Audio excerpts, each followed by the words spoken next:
वंदे पुरुषोत्तमम।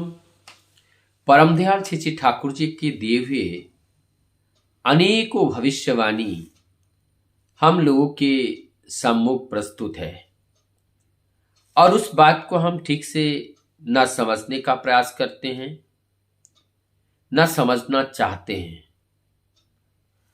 आज हम देख रहे थे आलोचना प्रसंग 22वें खंड में 23 फरवरी 1953 की ये बात है। इच्छापुर गान फैक्ट्री के किरण बनर्जी दा वहां उपस्थित थे और अनेकों दादा वहां उपस्थित थे। ठाकुर जी ऊर्जा के बारे में बता रहे हैं और इस ऊर्जा के बारे में जो ठाकुर जी ने बताया, इस चीज को जैसे ही हमने पढ़ा और ये यहां से 72 वर्ष पहले की बात है। आज जो हमारे भारतवर्ष में परम आदरणीय यशस्वी प्रधानमंत्री नरेंद्र मोदी जी, उन्होंने ऊर्जा की स्वावलंबिता की जो बात आज कह रहे हैं, जोर दे रहे हैं, इस बात को यहां से 72 साल पहले ठाकुर जी ने हम लोगों को बता चुके हैं। तो ये बात क्या थी, उन्होंने क्या तर्क दिया? जैसे आज की स्थिति है, भारत सूर्य ऊर्जा से अगर स्वावलंबी हो जाए तो अगर ये जो पावर हम लोगों के पास आज है, कल अगर ना रहे तो हमारे भारतवर्ष के हजारों लाखों गांव में अंधियारा नहीं छाएगा। स्वावलंबी भारत अर्थात ऊर्जा हर किसी के घर में उत्पन्न हो और उस ऊर्जा से अपने घर को वो चलाए, अपने पैरों पे वो खड़े हो जाएं। इससे लाभ क्या होगा? अगर कभी प्राकृतिक दुर्योग होते हैं या आपसी टकराव होता है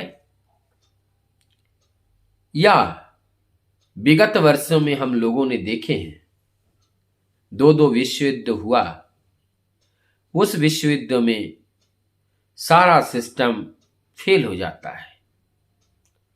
लेकिन उस समय यदि इस तरह की घर घर की जो ऊर्जा की व्यवस्थाएं अगर हो जाएं तो एक घर का कटे, 2 घर का कटे, एक शहर का कटे, लेकिन पूरी तरह से पूरा देश का बिजली गुल नहीं होगा। ये भी एक बेनिफिट है।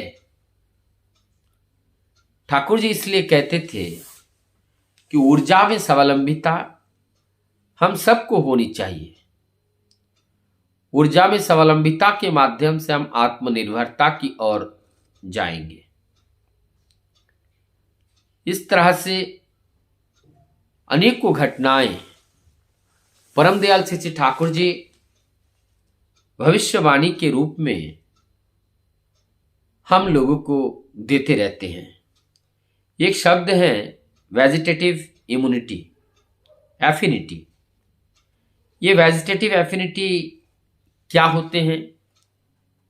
ये वेजिटेटिव एफिनिटी कहते हैं जैसे एक आम का पेड़ और एक बेल का पेड़, दोनों पेड़ को एक पास पास हमने लगाया, पेड़ बड़ा हुआ, आम के पेड़ में आम आया, बेल के पेड़ में बेल आया।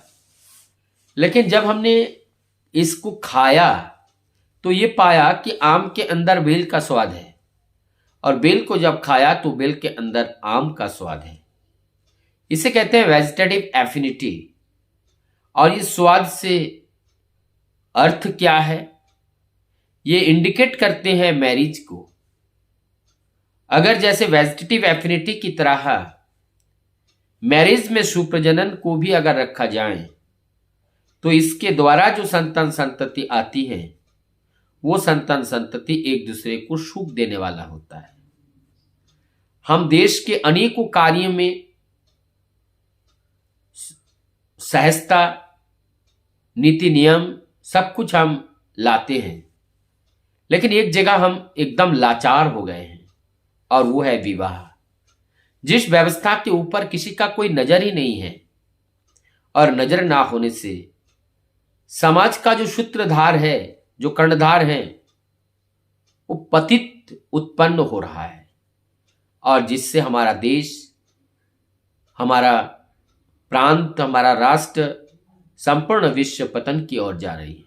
वंदे पुरुषोत्तम।